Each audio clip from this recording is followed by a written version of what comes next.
I want what's coming to me. What is that? The world, Chico. The world. Welcome back.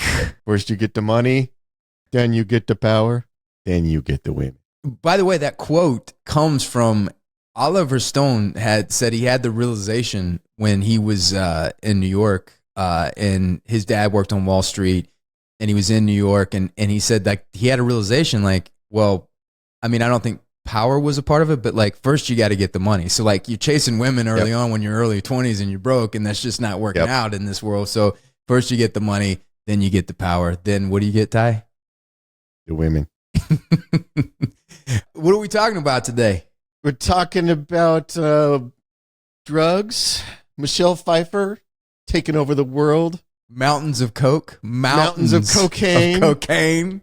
Sneaky guys with double barrel shotguns. When did you first see Scarface, and what did you think about it? And I mean, I didn't see it in the theater. I saw it on home video. I think the first time I watched this, a friend of mine was telling me about this scene where a guy gets cut up in a bathtub with like a skill saw or like a chainsaw. And he's like, it's amazing. This guy gets cut up. And I watched the movie. I was like, that sounds awesome. We should watch it.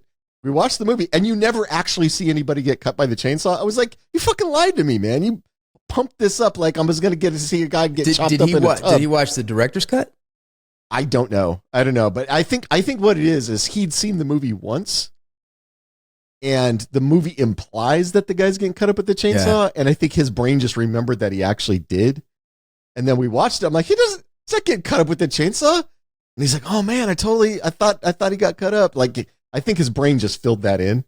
What's interesting, I think it's there. I think, and I don't know if he saw the director's cut, but maybe the movie got a rated X rating 4 times in a row. Like Brian De Palma recut it, send it back, recut it, send it back, recut it, send it back. So if you're cutting 4 times in a row, cutting shit out, there's some shit in there to get it from the rated X. Yeah, and I bet a lot of that stuff did get cut when he was doing all that to get it down to an R. I would like to see the original cut. I don't think I've ever seen the original cut, the original scene, but I haven't either. I've seen stills though. I've seen stills of that shower scene, and I see like they're hanging the arm, like an arm that's been cut off, like they cut it off and hang it on the thing or whatever. So maybe your friend did see something, or he's a fucking liar, or he's just a big liar. Was he in the cult too? Fuck that guy. No, he was my friend that I would go watch R-rated movies with. Oh, okay. Well, then I take it back. He sounds like a good guy. Yeah, he was. But he would get excited about stuff like that. Go, you have to come watch it. It's amazing. And then I would go and like, Well, you have a high standard. Like if somebody promises, if I got my mouth all ready for a dude getting cut up with a chainsaw, and there ain't but a swallow of chainsaw, I get my mouth all ready for some orange juice. Yeah, I hear you. So I remember when I first saw this movie, and I'm glad we're doing this movie because this movie, for me, I don't know if I felt like it's been misunderstood or I was the one that misunderstood it. And I remember when I was very young, my stepdad, Bobby Durden, brought home the VHS, and it has that famous cover, the picture of it. And I remember seeing it in Scarface, and I saw 2 VHS in the box, and it just felt boring to me. It just felt like, oh, there's fucking 2, like, this movie's like 2 things. Is this one of those boring movies? Because I remember watching Gandhi, like I had to sit through Gandhi at that time. Yeah. And I was like, oh, is this one of those fucking boring? I had no idea like it was gangster or anything like that. I just remember seeing the cover and thinking like, oh, is this one of those boring adult movies that I gotta watch? And I watched it when I was really young, and I was, I really enjoyed it. And I remember thinking at the time, and I mean, you probably know better than me in terms of like the history of these type of movies, but I did feel like it was an evolution. And I wasn't this articulate when I saw it when I was really young, but now looking back, I haven't seen a crime film like that. And I do think it's the evolution of coming from like The Godfather, like Prohibition and Al Capone, and drugs were just kind of getting on the scene, to then the drug culture where the stakes were, the money was so much high. It was so higher. Yeah. And the crime was so more violent and brutal and vicious, and it bordered on that horror thing like we talked about in Sicario. But what I rewatched it, and I think I remember I watched it then I watched it in the 20s when all the guys watched this movie in the 20s and everything. But I rewatched it recently and I enjoyed it exponentially more than I did when I was younger. And I liked it when I was younger, but I really, really liked this movie. And I think that I missed the deep meaning and the purpose and what this movie was about when I was younger. And I saw it now and it really resonated with me. And I think that this was in the early 80s during the height of the Reagan culture. Drugs were just starting to take off. Cocaine Wall Street. Oliver Stone wrote this, and it has a lot of the themes that run through Wall Street, that run through his early work at this time. And what I realize now watching it is like, this is the dark side of the American dream. This is about materialism and excess. It's like Wall Street. It's about out of control capitalism, because that's what the drug culture at this time was. It was the ultimate out of control capitalism. Enormous fortunes waiting to be made, but you had to break rules to get those fortunes. And that's what Wall Street's about. That's what Scarface is about. People breaking the rules to amass great wealth. You know, Sidney Lumet was originally attached to direct this, and he had the idea because Al Pacino went to the movies. They had like a retrospective, and he saw the original Scarface with Paul Muni. Did you see the Howard Hawks original Scarface one? Yep. And Pacino called his manager and said, I want to do a movie like this. I want to play a part like this. So then they reached out to Sidney Lumet, and Pacino originally wanted like a 1930s gangster movie. I think it was Sidney Lumet was like, hello, Godfather? Like, didn't you do this and you did it better than it's ever been done and ever will be done? And Sidney Lumet had the idea of the new immigrant. And at the time, everything was going on with Cuba. And when Castro like emptied all his prisons and emptied all the insane asylums and just sent him out to Florida. And he said, you know, I think the new prohibition, because if you think about alcohol and it gave rise to the criminal enterprise of that time and the Al Capones and everything, I think the new prohibition is with drugs. Yep. But this breed of criminal is a different breed, and a breed that we do not understand, which is a theme that you and I like to explore with No Country for Old Men and Sicario and those type of things. And the reason that the first Colombian death sequence was so violent, where they're cutting him up in the shower, and that was very important to Palma, is to say, this isn't your traditional gangster movie, because at the time, we weren't seeing gangster movies like this. Like, it's hard to kind of go back and, like, this was before, like the rap culture movies, and, you know, this was, like, back when Godfather was, like, the ideal flagship of gangster movies. And so this was creating a new culture, a new vibe, and the drug culture, which we haven't seen before. That's why they really wanted that first murder scene to be so horrific, you know, bordering like Sicario on horror movie shit. I guess it was cut out though. Well, it was, you know, your friend was saying it, because they wanted to show that new breed. Yeah, and it's an early signal that this is not The Godfather, because the thing with The Godfather is, it wasn't a realistic portrayal of the Italian mafia at the time. I mean, it was sort of an idealized version of it, but it made it seem all very classy. You know, I mean, Marlon Brando he's like this stately older man, and he's very well spoken, and everything seems so gentlemanly. Everybody's so calm and rational and reasonable with each other. And yes, there are murders, but it always seems sort of like slow paced and everything seems so deliberate. And then you jump ahead to, you know, like you saying, the beginning of the cocaine era, the early 80s, and everything's just frenetic. And the movie that I think of whenever I watch Scarface is okay. So you've seen Goodfellas, right? Mm-hmm. And at the beginning, we start out in the Godfather world. You know, everybody's kind of slow, everybody's kind of gentlemanly, everybody's deliberate, and then we move through, and then when cocaine shows up and Henry Hill starts selling cocaine, then it's frenetic, right? Like the camera style gets really frenetic, and he's super frenetic, and he's like constantly snorting coke, and he's like, his mind's going a million miles an hour and everything. Scarface is the second half of Goodfellas. It's the thing that established that style, saying, this isn't The Godfather. This isn't that gentlemanly, slow, like kind of classy version of the mob. This is Henry Hill in the second half of Goodfellas, where he's coked out of his mind, and paranoid and going a million miles an hour, because that's Tony Montana.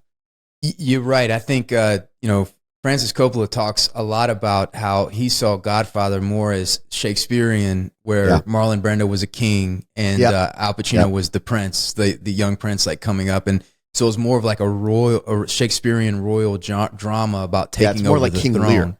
King Lear. Yeah. And even like Al Pacino in this, where he was the prince, the young prince in The Godfather, this one he's been completely thrown away by a failed political system. And he's starting at the bottom, and he's coming over on the boat. He has nothing. All he's got in this world is what? His balls. What else has he got? His balls or his word, and you don't break either of them from anybody. You don't break either of them. Well, and so you watch The Godfather, and you get the sense that Marlon Brando's character, if he had just gotten a fair shake when his family came over from Italy, he'd just be a big businessman. Yeah. He'd be the CEO of some company. He was just a smart guy with a lot of drive and ambition. Who didn't have access. Didn't take any shit. Didn't have access. And so took what he could get, and what he could get was in that criminal life, right? Tony Montana is not that. Tony Montana is a piece of shit. He starts out the movie as a piece of shit. He's a piece of shit through the entire movie. He never learns a lesson, and he dies a piece of shit at the end. I don't see it that way. I don't fully see it that way. I've read some reviews where he was like a narcissist, uber masculine, toxic. But I think from Pacino's performance, and we're probably going to based off what you said, we're probably going to disagree, because I think this is in the top 3 Pacino performances. I agree. He's playing him perfectly, but the character is a piece of shit. And I love him in this. But the sense that what I get from Pacino is somebody, it's kind of like a belter, somebody that's had their boot on his chest his whole life. And this oppressive government regime, him being in the military, him being thrown in prison, him being thrown away, the pressure cooker of this camp that he's in, having zero respect, zero status, being walked on his whole life. And I think it's like his reaction to that of like, fuck you guys. Nothing is just and nothing is honest around me. So I am going to play your game and raise myself to the top. And the reason that I think he changes is I think he changes in realization.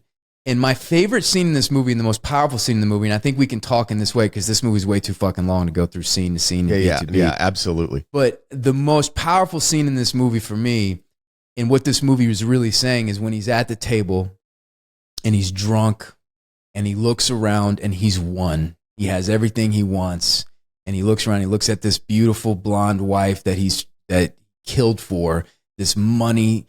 The world is the theme of like conquering the world. Well, he won the world, and he's looking around. He's like, "Is this it? Is this what I sacrificed my soul for? I clawed my way up for the thing that I thought that was going to bring me happiness, and it's not real. It's a fucking illusion. It's not. It's all shit. It's like, the woman is that I dreamed of is rotten on the inside, just like I'm rotten on the inside, just like the world is rotten on the inside in this American dream that I clawed for. And it's that realization, and he still holds on to a thing of his humanity, because at the end he doesn't kill the wife and the kid. But he said early on that he doesn't do that. When he's doing favors for this guy, he says, "I don't kill women, I don't kill kids." And he has, I guess you could call that a code. He has a code, right? And he's loyal. And he's loyal to Franck. And he's loyal. And as he says to the drug kingpin, he says, I got my balls in my word, and I don't break either of them, right? And so when he says, "I don't kill women, I don't kill kids," for him to go back on that would be breaking his word. And obviously that's something he cares about. It doesn't make him not a piece of shit, but he's a piece of shit with a code. Yeah, but I do think I think it's like Breaking Badder. Like, I do think he has a deeper fall, because he's all appetite, and then once his appetite becomes quenched and he realizes that's not the thing, then he becomes a monster with the mountain of cocaine. That's helping him along in that whole thing. But I I do like how he's introduced within this, because he's the guy, he is the protagonist, he's the guy you're rooting for, but he kills an innocent guy at the very beginning. He kills an innocent man. He's like, and when I go back and watch him, like, I don't remember the scene when he was like, I kill communists for fun, but for a green card, I carve them up real good. And you see that and you're like, motherfucker, like, I don't remember him starting off so dark, That's what I'm saying. His journey, he has a journey in this movie. There is character development as the movie goes, but he's never not a murderous piece of shit. Like, he was a criminal in Cuba. They kicked him out of the country, right? When they emptied the prisons and sent everybody to Florida. That he was part of that wave of criminals. We don't know what he did in Cuba to become a criminal. But the minute somebody asks him to kill somebody, he's just down. He's like, yeah, of course. Happily kill that guy. He has no qualms about it. So clearly he was a guy who was already very far in the gray side of morality before he even got there. Because when they're questioning him, you remember they say, you have this tattoo, and this tattoo is a known gang, and you had to kill somebody to get that tattoo. But I think that there is character development within the movie. Even he grows within, like, his confidence as a businessman and understanding the world and the money that he gets. But he just descends further into darkness. It's falling deeper and deeper into darkness. There's a lot of interesting stories about this, but Sidney Lumet wanted it to be more political. And when Oliver Stone wrote his first draft, it was too violent for him. And it's kind of crazy. You go back and watch it. It's not that violent. Like, you go read reviews and you're like, oh my God, like, but you go back and watch and it's like, this isn't that violent. But even, this was 83. So there was still, like, Peckinpah had his movies, and like, I wonder why this movie got picked on so bad. I think it's because it's not stylized. The violence is not stylized. So people love violence, but they love the idea of violence with morality. They like Die Hard. They like the idea of a cop who's defending against terrorists, right? There's a clear good guy. They're clear bad guys. All the violence he commits is to save innocent people, and he's killing bad guys. And so that's okay. What people kind of cringe at, and the thing that you'd see critics kind of freak out about, is unrepentant, immoral violence. They want good guys to win, and they want bad guys to be punished, and they want the movies to reflect that. And Tony is just a bad guy. He murders people. Nothing bad happens to him, at least, for most of the movie, nothing bad happens to him.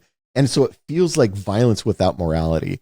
And whenever you see that sort of violence without morality version, you get those criticisms of like, oh, it's too violent, it's too violent. Like you said, any Peckinpah movie is more violent than this. Right. But in Peckinpah movies, there's always a moral statement being made with the violence. In Wild Bunch? Oh, yeah. Yeah.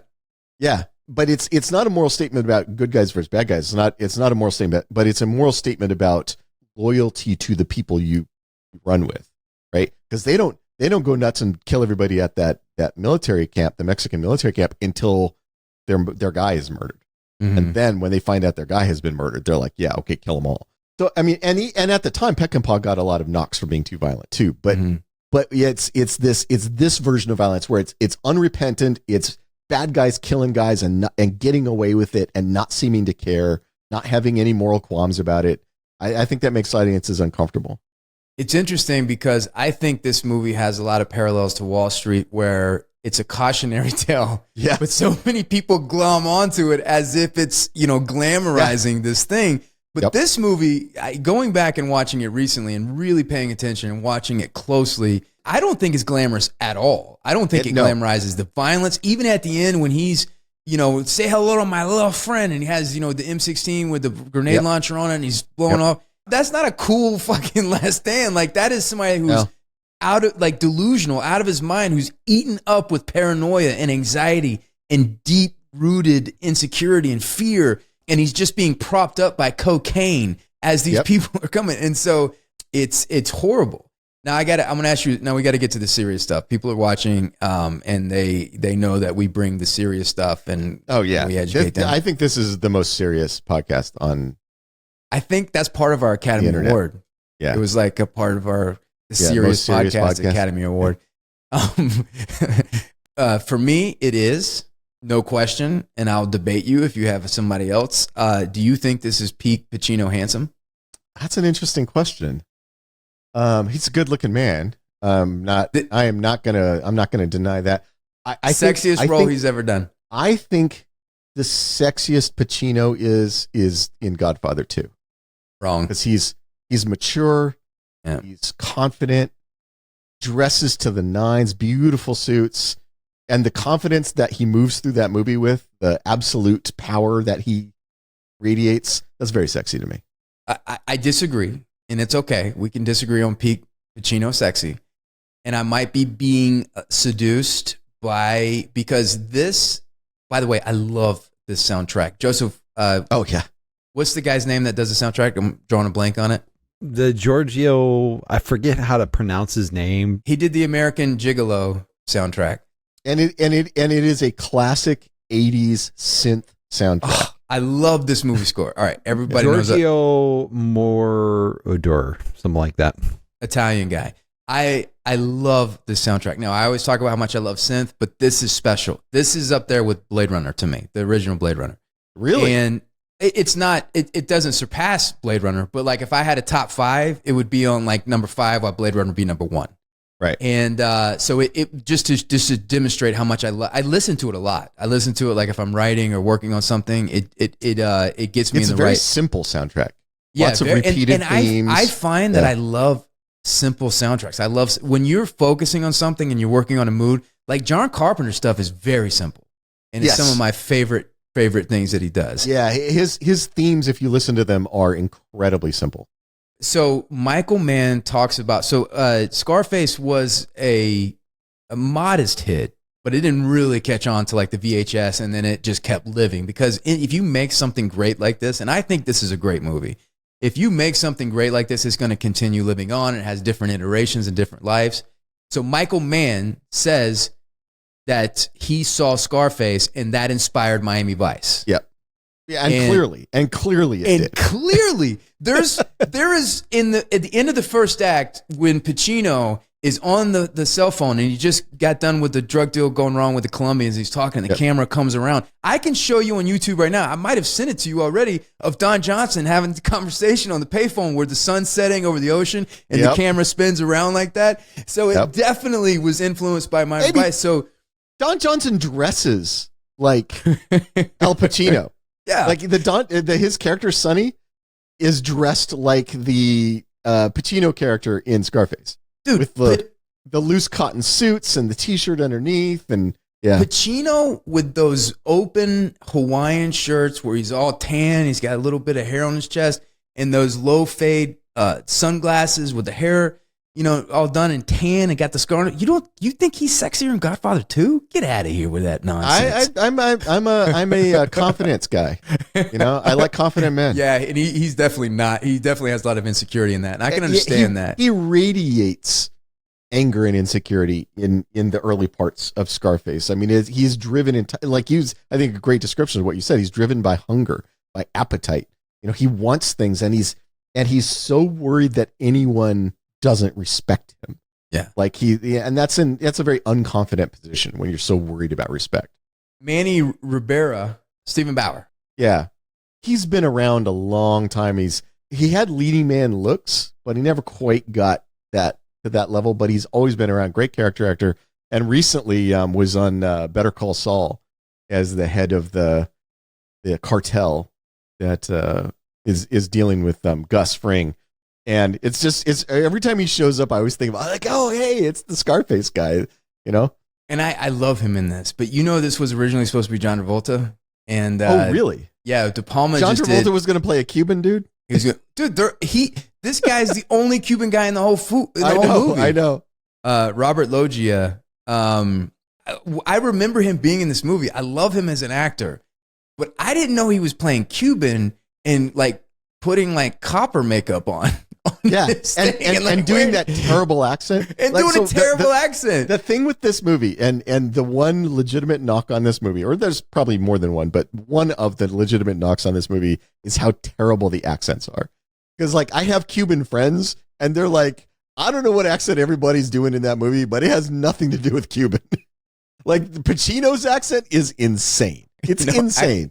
One of my good buddies, Castor here, he's like, Cuban, like straight from first generation over here. And and I'm like, hey, I'm watching a Cuban documentary about Cuba. I told him I'm watching Scarface, and he's like, oh, fuck you, man. Like, and all the Cubans were so pissed off about this movie that they didn't let him shoot. They didn't finish shooting in Florida. They had to go to LA to shoot because it was like getting too heated about what they're doing.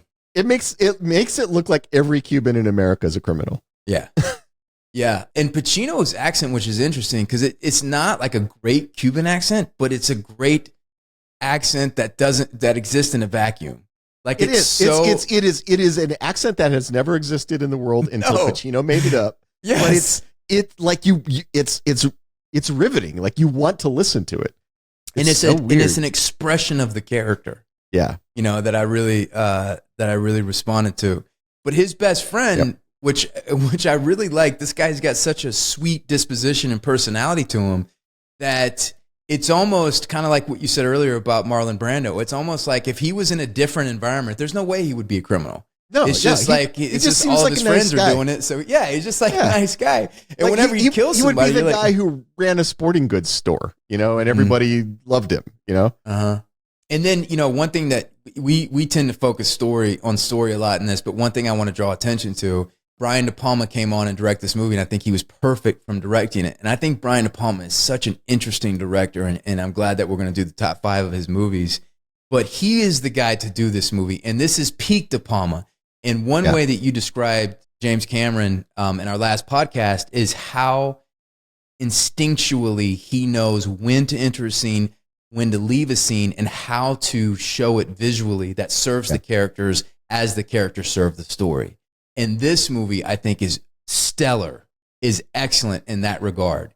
And even if you go back to the first drug deal gone wrong, how it's shot, how the crane comes down into his buddy who's hitting on that girl with the bikini, and how it comes back up and then looks in the windows and comes around. And it is so spooky what's happening. And then how the camera's on Pacino and blood's just going on his face. And you know how hard Pacino is. So you're seeing the fear, like you're seeing, oh, some shit is really going down right now. Yeah.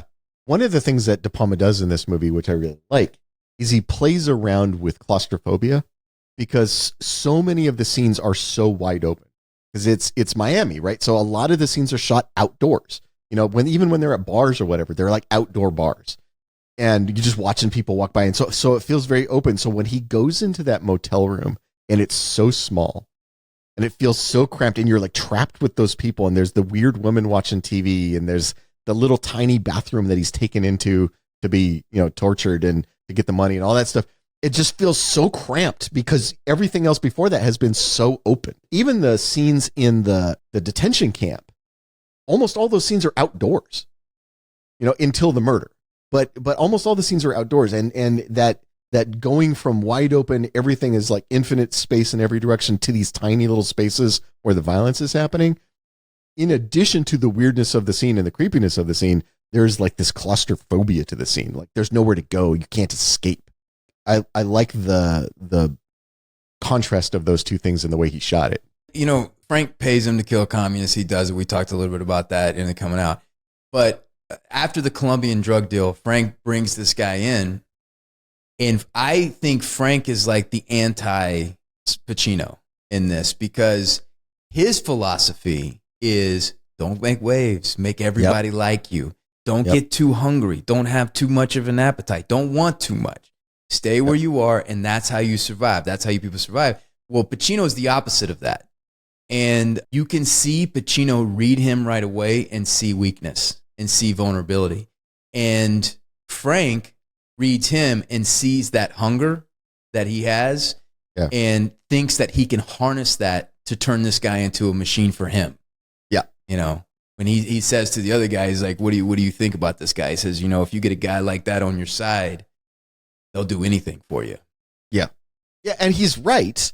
And the mistake he makes is because there's a weird pivot point in this movie, which I'm not sure I'm not sure I know how it would have gone if this thing hadn't happened. But, you know, obviously the Frank character is jealous of Tony, jealous of wife and Tony's obvious attraction to her. And so he's insecure about all of that. And he betrays Tony. I always wonder, like, what happens in this movie if he doesn't betray Tony? right? Like if he never makes that decision, does it seem like the Tony Montana character is going to be satisfied with playing second fiddle to this guy who isn't as ambitious as he is? Yeah, I'm always curious about that when I watch the movie. What happens in that story? That's a really interesting question, because the device that is used is that the girl is really the dividing thing between the two. Yes. Yep. The first sign of break is when Al Pacino is overly talking to her at the table, and it's kind of obnoxious, and then then Frank shows up. But I think that they would eventually come to a conflict at some point, because Pacino is ruled by his appetite, and when he goes with F. Murray down to talk to the guy in Colombia, he starts negotiating on behalf of Frank. Yes. And he's already overstepping his boundaries. He doesn't give a fuck about those boundaries. And his thing is like, look, I'm making you more money. This is the right way to do it. But still, he's violating all the chain of command and completely running over F. Murray Abraham. He doesn't give a fuck about him. Well, I don't think he respects him at all.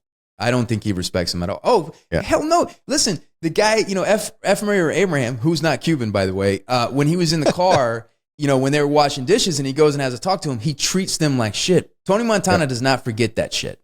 And so when he basically belittle, like Tony's like goes at him when he first meets him. Yeah. And the guy, the arrogance or whatever, so he never respects him. And I think even if it's on a subconscious level, when he sees Frank and what Frank has, and when you can see him casing him and he sees his girl, he sees his house, he's looking around at that. I think he's thinking, I'm taking this from him. He's weak. I'm going to take this from him. Except that loyalty is so important to him. That's what makes it really compelling, because when Frank ultimately betrays him, he's like, I never betrayed you. I never turned your back on you. I never done that. And he says, I made what I could on the side, saying like, I was still trying to get mine. I was still trying to get as much as I could. I never did it at your expense. And so because of that, because his rage in those moments feels like a rage that comes out of being hurt. Yeah. And because he's so hurt by that betrayal, it really makes me wonder what the version of that story is where Frank doesn't betray him. Because I think two things are true. I think Tony absolutely believes loyalty is one of his most important principles. And I also think Tony, as you said, is driven entirely by his appetites, and he's never going to be satisfied. And Frank sits right in between, in the middle of both of those things. And I'm very curious how the breakpoint would have eventually happened. I think he would be loyal to Frank in business, but I think he would have fucked Frank's girl.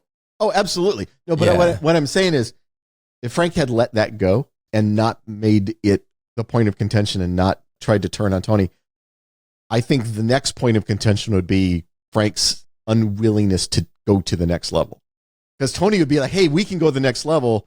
We can make a lot more money. And Frank would have been like, no, I don't want to do that. Obviously, that's going to be a problem for Tony. He's not going to be okay with just staying at the level that they're at. That's how you created great characters and a great story, because even though it's complex, they never violate their own logic. Yeah. And I think, too, what I think is an interesting question is Frank Murray Abraham, when they fucking beat his ass up and then hang him out of the helicopter. By the way, that was an actual stunt where a stunt guy jumped out of the helicopter with a noose around his neck. They did have supports. God. They did have supports on it. Oh, this is another one of those movies, by the way. And once we get to that final shootout where there was a lot of dangerous shit going down on the set. Yeah. I mean, I just assumed several people actually got killed. Yeah. So there was a stunt guy that jumped out, and he had like a wire support on his back with like a jacket, but he did have a noose around his neck that was attached. So because they wanted to have tension. So like if that fucking support would have snapped, he would have hung himself. Yeah. But it was like, what a fucking insane way to die. Like they hang the guy as they're throwing him out of a helicopter. It's like creative and visually like stunning. But I wonder if that is actually true, that guy was an informant, because the big drug boss guy started seeing that he was making more headway with Tony Montana than this guy. And this guy was like, I got to check in with the boss, and like putting a roadblock and everything. Yeah. And then he's like, and so I wonder if and that guy is so evil and cunning and conniving. I wonder, and Frank actually brings it up. He's like, do you think that guy, like, that's bullshit? You think that he was an informant? That's not true. And so it's like, oh man, is that guy that quick where he's like, okay, Tony Montana, he's hungry and I can use that hunger and I can take this all the way through the thing. We need to get this guy out of the way. Yeah. I mean, I certainly would believe that version of it. Cause I think you're right. I think, you know what it reminds me of is the scene where in The Godfather, where, Don Corleone is meeting with the Turk, the guy who wants to set up a heroin operation. And in that meeting, his son is there, and and he goes, "Are you telling me so and so guarantees our investment?" And the Turk immediately clocks, that guy I could work with. So as soon as Don Vito's out of the way, that guy will take over. He'll eventually sign in with my operation. I can get my operation going, and that's what triggers the hit on Vito. Is him clocking this guy I could work with. I could absolutely believe what your version of this, where he's watching the two of them. He goes, that guy I could sell a lot of cocaine to. This guy's a roadblock. Oh, hey, I just got a call. He's an informant. So I threw him out of a helicopter. Now I'm talking to you and I'll sell you a bunch of stuff. I absolutely believe that could be true.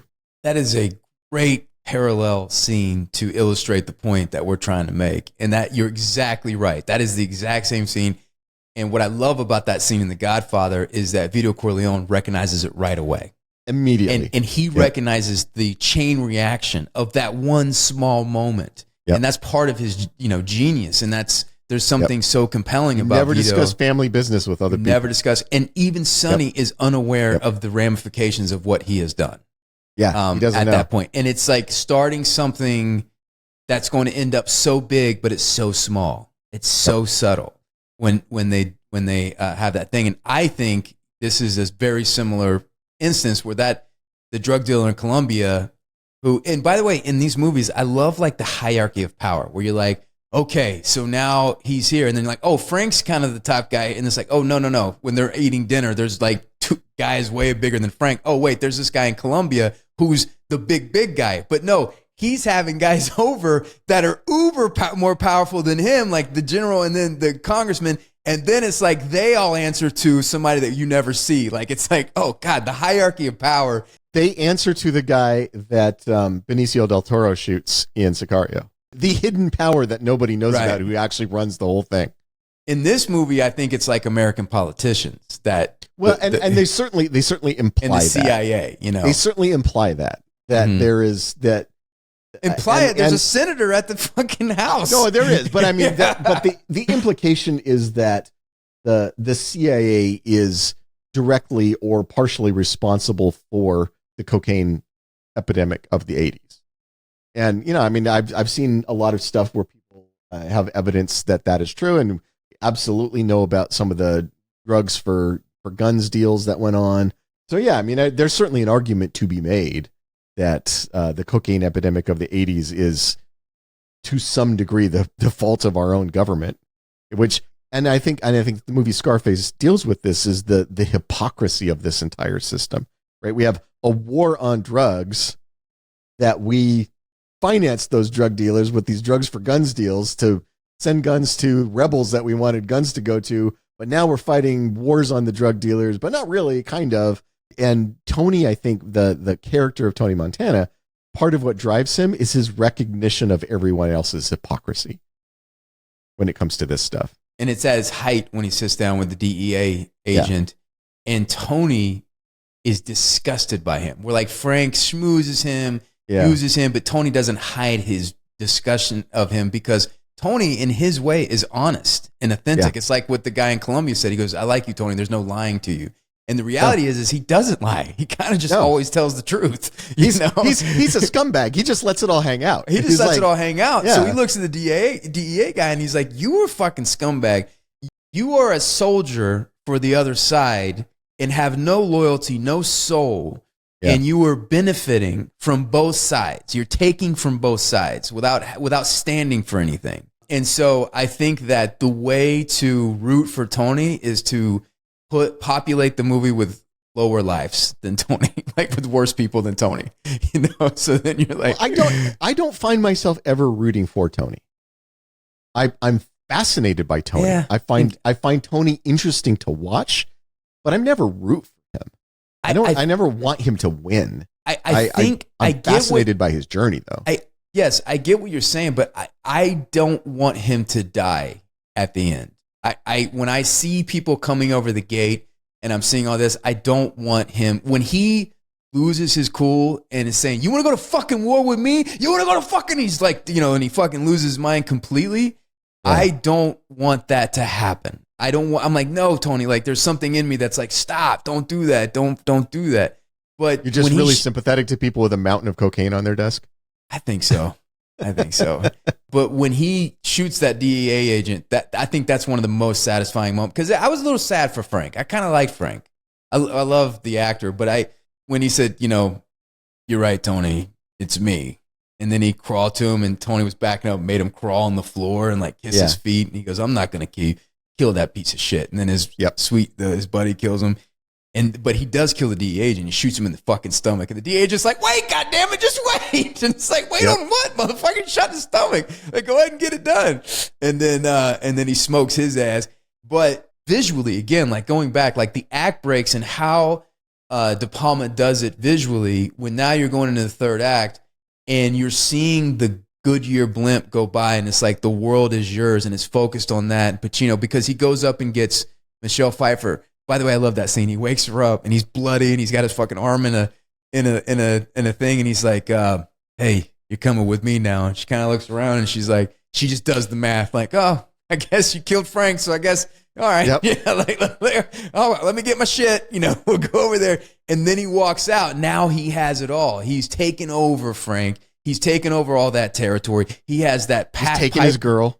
Taking his girl, has that pipeline to the main guy in Colombia. They have this distribution deal and he sees the blimp. The world is yours. So it's like a moment where he gets what he wants. And then you're like, let's see what happens when this man gets what he wants. Because his appetite has given him direction up until this point. And now that he's eaten the feast, it's like, what's going to happen from this point forward? You mentioned it being superficial, and I think that's a really good word for it, because I think the symbol of Tony's life at this point is that statue of the globe with the world is yours, and it's garish.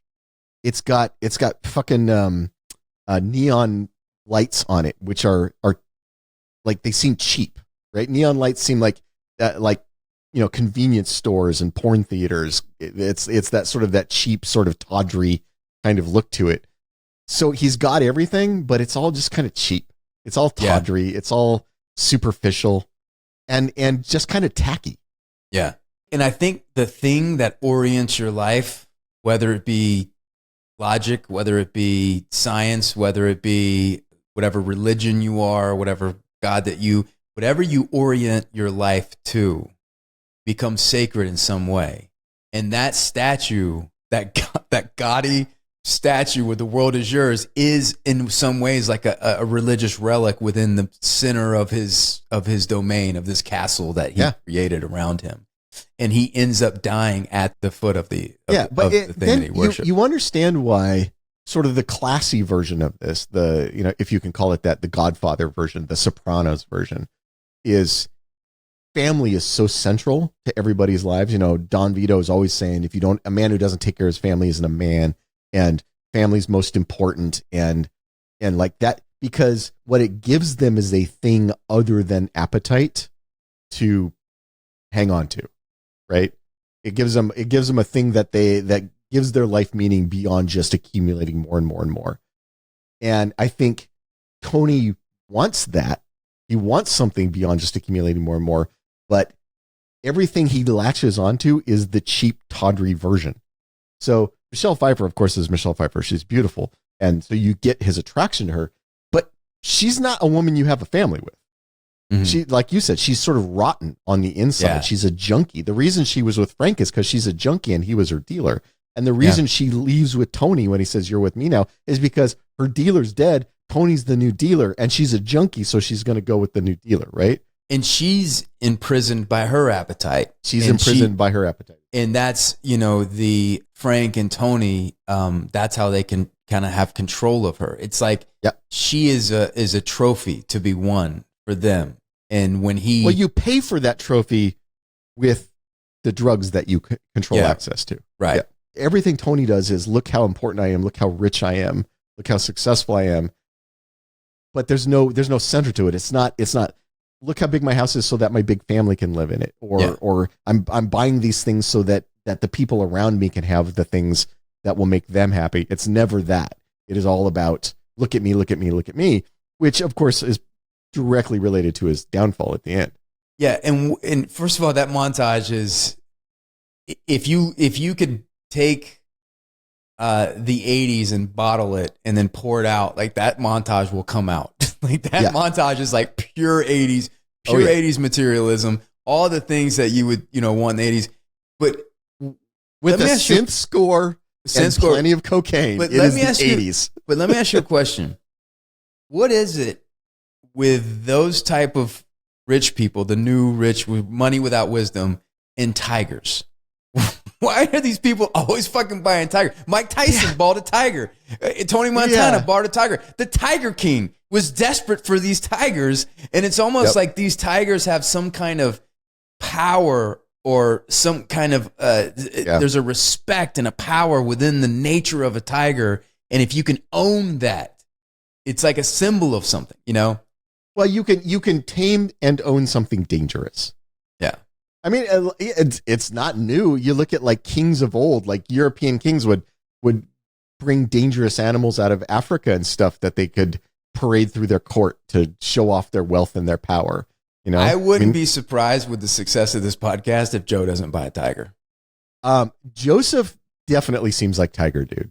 Yeah, he absolutely seems like Tiger Dude. He might already have a tiger in his backyard. His kids don't have shoes. They don't have food. He's drunk with power over there. Now, again, Tony stays true to his principles, and they have when he goes down to Colombia and you see these other guys. And what I liked, what I mentioned earlier just to go is like, even though Tony has climbed where he's climbed, he is still at the foot of power. Oh yeah. There is many levels above him. Yep. And he had in his bravado when he's like, "You want to go to war with me, motherfucker?" That's like, no, Tony, you're not going to win this one, buddy. Yeah, this is not. What was that? We had. I remember we had a conversation where it was like a great analogy of like, it was like a 3-year-old going up to a grizzly bear, or what was it? Like, you remember we gave this analogy of like picking a fight. Yeah, like the toddler talking shit to the dude, and he's in an Abrams tank. Yeah, it was like a and polar Bell bear did that video of in an Abrams tank or something like that. It's like a polar bear on steroids that's been training for 20 years, to fight this thing. But at that point. By the way, one thing we haven't talked about, one of the only things that are really similar with the original Scarface is the sister. And I think what's great about the Mastrioni, the sister, is she represents the only thing that's left that's good about him. That's pure. Yep. And I think that's why he's so defensive over her. There is some incestual stuff going on, but I'm going to choose not to pay attention to that. But there is something about that. If your sister is that good looking, I get it. Yeah, okay. I guess you're right. But and as she starts to get corrupted by the influence of Tony, just being around him in the clubs and the things or whatever, that is his really sensitive, tender place, right? Of like, that's his main vulnerability is her within this thing. And even the score, how they shoot, every time he sees her, it freezes, it plays the score, it zooms in, and it's like there is like that is somewhere deep within his heart that is locked away. It's the only thing good that he's taken from Cuba, the only thing good in his childhood, the only thing pure and innocent in his life. Well, and the truth that he can't stomach that you briefly touched on is that just by being near him, he's corrupting her. He's destroying her purity. He's destroying her goodness because he's so toxic that anybody who's in his sphere is poisoned by him. And his closest and best friend is a womanizer and objectives and so when his friend, like, he's like, you stay away from her because You know, you remember that scene? I think all of the pacing in this movie, I think, is superb. The action comes from the character, from the motivation. It has, you know, it's however many hours long, and I don't miss a beat. Every time I watch this movie, I don't wish it was shorter. The only scene I'm like, why is this scene in the movie, is when his friend was showing how, like, going up to girls and going like that. You remember that scene? You know, the whole thing is like, what the fuck is, put the fucking tongue back in your mouth. What is that shit? And then he goes, watch this, and he goes to the kid, whatever. I'm always like, why is that scene there? And I mean, maybe it's to really take a moment to meditate on like how much they long for these women that seem to be out of their reach or out of their touch. You know, like they're at a country club. And they don't understand in the same way that Tony longs for wealth and power and has no idea how you get that. His friend longs for these women and has no idea how you actually get one. Like he's trying the tongue thing. He thinks maybe that'll work. Obviously it doesn't. No woman ever sees a guy doing that and goes, oh, I need to get a piece of that weirdo with the tongue. But he's just trying stuff because he doesn't know. Yeah. It is. They're both driven by appetites, and they're both utterly naive about how to get the things that they want. Naive is the right word. They seemed like high school kids. Yeah. Like in that scene, like, this is how you get the girl. How do you get the girl? You do this, da da da da. Like I know a secret. You do this tongue thing, and then the girls go crazy. Is that when he says first you get the power, then you get the money, then you get or first you get the money, then you get the power? I think it is in that scene. Yeah. Yeah. So maybe that's why that scene's there. So they want them to kill this guy, and he holds on to the things that, you know, he said he doesn't do women and children. And there's something compelling about, he could have, you know, you talk about the movie going in a different direction. When this guy who's totally just this journalist that's just, you know, telling the truth, and a lot of these powerful people want him dead, when he gets in the car with his family, if Tony just lets him push the button and violates his whatever code or morality he has, then his legal problems go away. Yep. You know, his legal problems go away. He continues being on the king, on the top of the world. His problem with the cartel goes away. Problem with the cartel goes away. Yep. And he still can't refuse his own value system, and he kills the guy. And there's like no turning back from that. Nope. No, you can't undo that.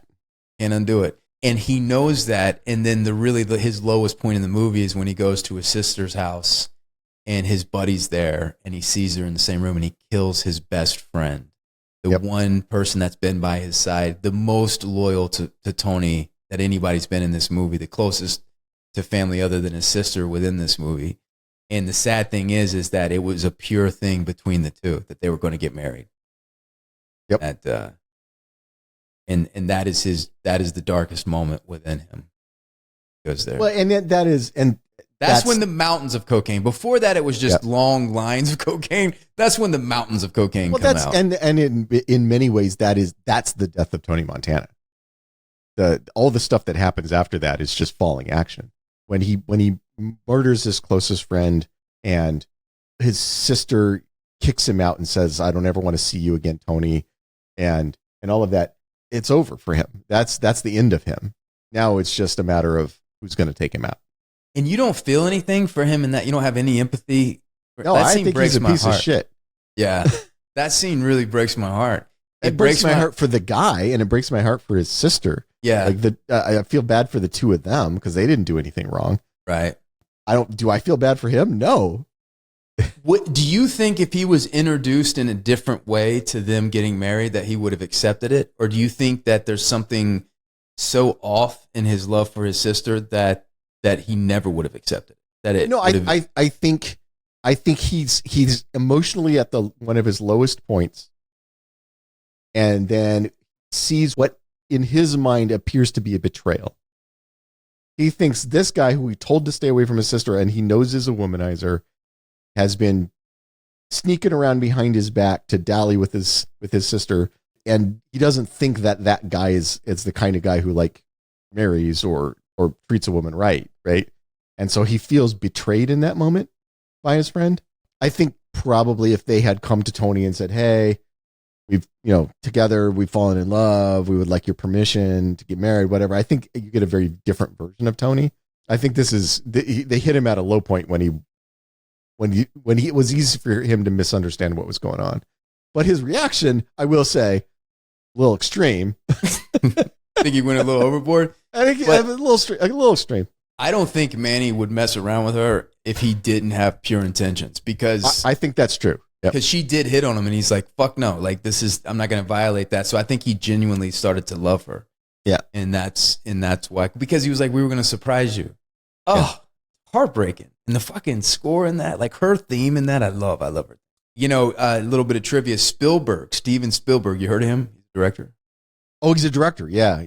Raiders of the Lost Ark. He was on set the day they shot The Invasion from the Colombians, when they invaded his house. Yes, and he shot the scene at the low angle when they're running in the front door. Like, that was his shot. He was like, he shot that scene. He was like, the camera should be here and do this. And then it was his idea with the grappling hook over the side where they throw it over and they climb up through the window. Oh, really? Yeah, I thought that was pretty cool. I did not know that. Yeah, there's pictures of him on the set. You're like, wow, fucking. Does everything Spielberg touch turn to gold? Like, if he just it's crazy. Because I think Spielberg said like 2 movies that weren't giant hits in his entire career.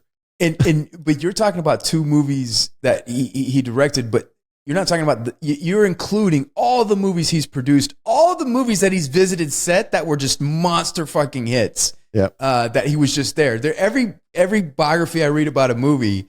Yep. And it's like a gigantic hit. They're like, oh, Spielberg came and visited set this day or whatever. It's like, Jesus Christ, why couldn't you showed up on the set of The Expanse? I love Spielberg. I think he's one of America's greatest filmmakers. But we did have David Cronenberg hang out on our set. That is true. And I'm actually probably more of a Cronenberg fan because I'm a horror guy. Yeah. Meeting David Cronenberg was much more exciting than I think meeting Steven Spielberg would have been. Then it's that really intense shootout where he comes out, and the shootout that all the frat boys loved in the 90s, when he comes out and he's like, say hello to my little friend, and like just shooting and everything. Like, no, this guy's just eaten up with paranoia and cocaine and insecurity and fear. And this is the climax of the most unhealthy psyche that one can have. And they fucking just cut him to Swiss cheese with bullets because he's a fool.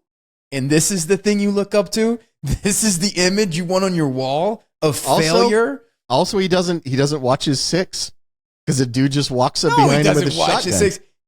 There's no strategy. No, and he's all bravado. Like, you want to fuck with me? And he thinks like, oh, this is gonna be a thing that happens, and they're just swarming and just killing and fucking. He does eat up some people with the guns, but he does. I mean, he has a assault rifle with a grenade launcher on it. You're gonna get a couple of guys. So to talk about some of the stunts that are dangerous, him falling through that railing into the pool, it was 2 feet of water in that pool there, and falling from the railing. That was all done practical, no wires, no support, nothing like that. A guy fell through the wire, and he made him do it 3 times. Jesus. And it's a small square, like it's the size of his body. The camera was so high and it's so far back, you don't really get a good scale of like what that was.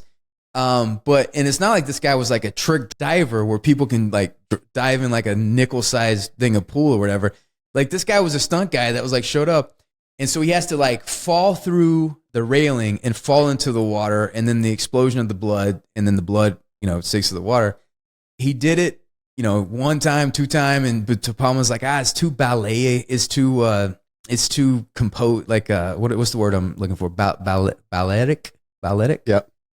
And so he had to do it for a 3rd time, and 3rd time it happened perfect or whatever, but that's an intense stunt, to fall through that thing and do that. I mean, it's not Tom Cruise jumping in. I mean, all you have to be is off a little bit either direction. You're going to hit that stone side.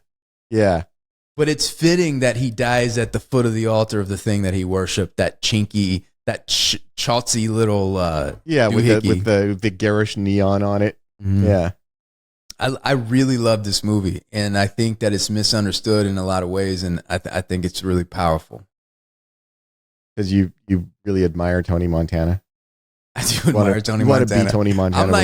I'm like, he's the hero in the film. You're like, no, he's not. He's a piece of shit. And I'm like, but you're rooting for him, right? No, I'm not rooting for him at all. All right, what's our top 5, Joseph? We have best Brian De Palma movies. There's a lot of great movies on this list. Where are you on Blowout? I like Blowout. I think Blowout is kind of a fascinating, weird little movie. I love Blowout. I really like it. There are so many things about Blowout that I just and you know what? It's unlike. I mean, I guess it might be some of the movies in the Blow Up. I think was probably an inspiration for that.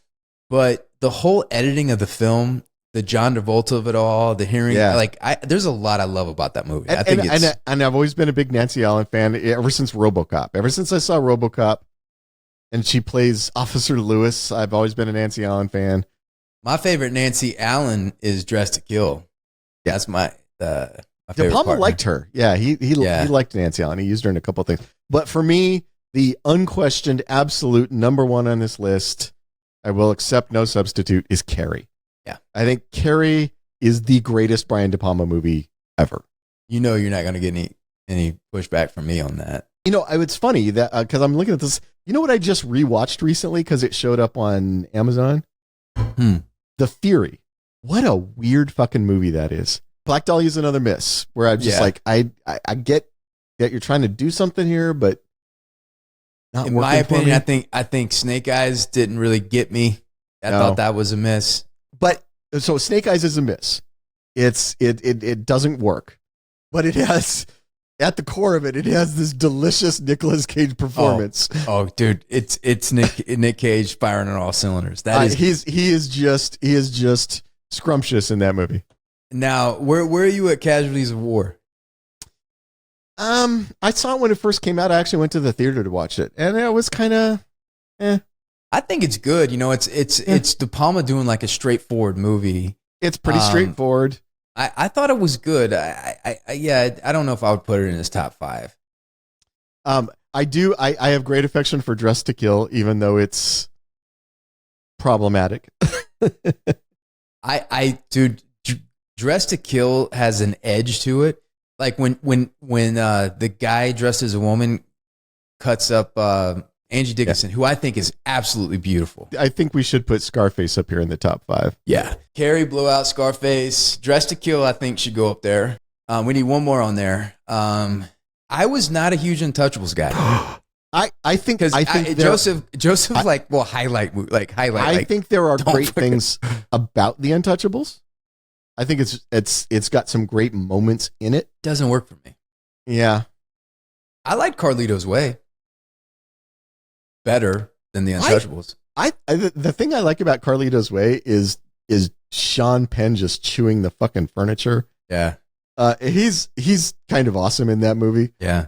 As the scummiest drug lawyer ever. Just a complete piece of shit.